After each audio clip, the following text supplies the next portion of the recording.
And now it's simply a multiply two-digit numbers free for all. 90 times 98. Well, let's see. 90 times 90 is 8100. And 90 times 8 is 720. So that would be 8820.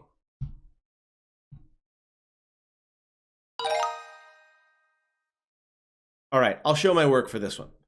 70 times 84. Okay. Well, I'm just going to do 84 times 7. I'll just remember to add a 0 later.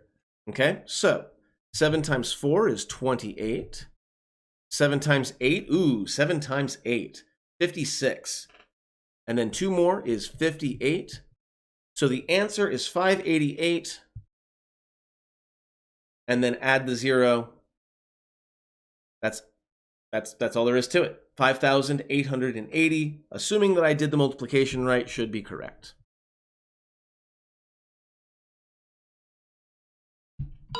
Which I did. Moving on. 80 times 89. I really like this one. I'm going to do 80 times 90.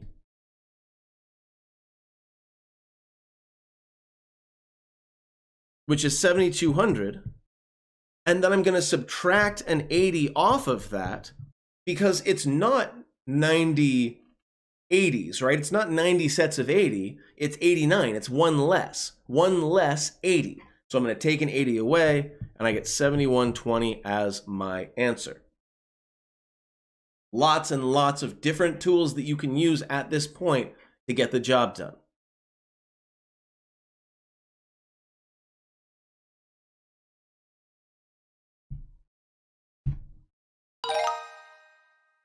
$56 times 24. Let's break this one all the way out. Let's break this one all the way up. We get 50 times 20. We get 50 times 4. We get 6 times 20. We get 6 times 4. Again, the order doesn't matter because we're just going to end up adding them all together in the end. And addition doesn't care which order you go in, right? So this is the way I decided to do it. 50 times 20 is 1,000. 50 times 4 is 200. 6 times 20 is 120, and 6 times 4 is 24.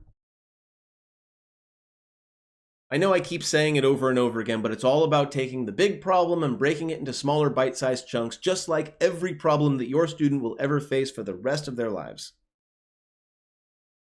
I get 1,344 total. 1,344. Yeah, just making sure.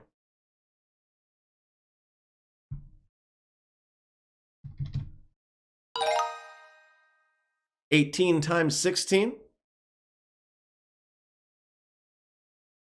Again, I'm probably going to break this one all the way apart. 8 and 6 are a little bit weird, and I don't want to mess around too much. So I'm just going to do this one. I'm just going to do this one old school style. 6 times 8 is 42. 6 times 1 is 6. Plus 4 is 10. That's a 0, not a 6. Now remember, in the old school method, and this is really good, I'm glad that I'm noticing this now. In the old school, like, column multiplication method, first off, we get rid of this 4 for the next bit, right? Which is super messy, and it leads to our work looking like trash. But they either have you start one space to the left, or they tell you to put a 0 here, right? That's what the teacher says, and they don't really necessarily tell you why. And the reason is because you're not multiplying by 1, you're multiplying by 10. And remember that multiplying by 10 means just add a 0. So those of us who grew up in the 90s learned it this way, but it's the same method. It's the same exact thing. So we put in that 0 to deal with the fact that we're actually multiplying by 10 and not 1, and then we continue our multiplication. 1 times 8 is 8. 1 times 1 is 1. And our answer is 282.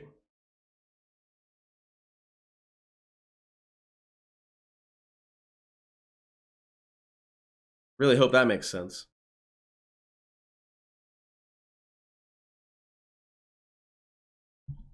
Oh, what did I do wrong?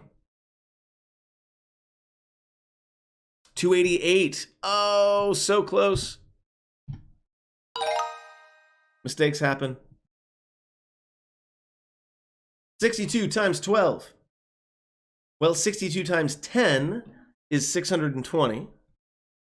And then 62 times 2 would be 124. So I see 744. And last problem, 48 times 75. Ugh, man, that's a rough one. All right, let's do this in a slightly different order. Let's do 5 times 8 and 5 times 40 and 70 times 8 and 70 times 40. No problem. Let's see, 5 times 8 is 40, we already know that. And again, each of these is really just a one-digit multiplication problem. 5 times 40 is 200, 70 times 8 is 560, 70 times 40 is 2800.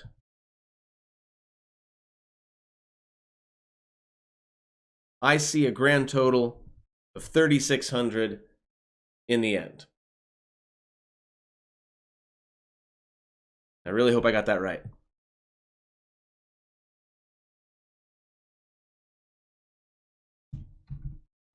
Not bad. We missed one, but that's okay. It happens every now and then. Let's move right along. In fact, it is already time for quiz 2, which means we will be able to start making up for that miss right now.